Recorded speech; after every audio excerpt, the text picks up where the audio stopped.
investigation, it being, worse than he initially thought, also, going to thoughts of, that's why you have to have stiffer laws, death penalty, and had there been an armed guard, in his view, at the synagogue, perhaps this wouldn't be so bad.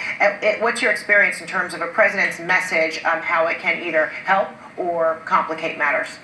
I think when he receives his briefing and making sure what he does or doesn't address, but there's a couple of things I do want to hit on. One of the things that concerns me sometimes when we go on there and we discuss these things is when people address these shooters or individuals as wackos or as crazies.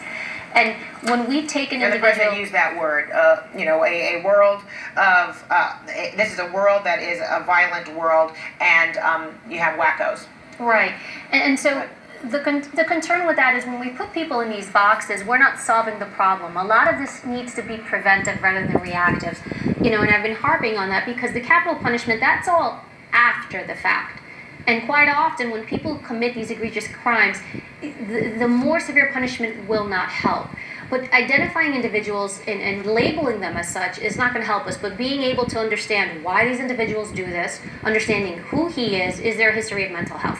Is there a previous criminal record? Is there hate? What has happened in that person's life?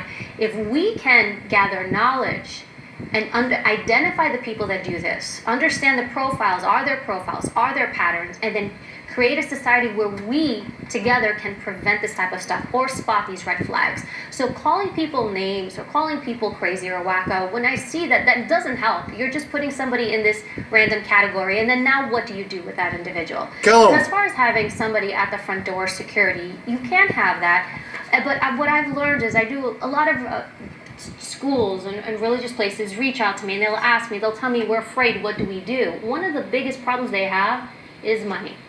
They cannot afford to pay somebody to stand by that door all the time. Resources is a big problem. And we also see in this incident, there was, three officers so far, from what we understand, were injured. Those are three officers that had a problem probably with this individual and were injured during a gunfight. So having a security person at every church or synagogue or school or any other soft target, that's a big undertaking. Okay.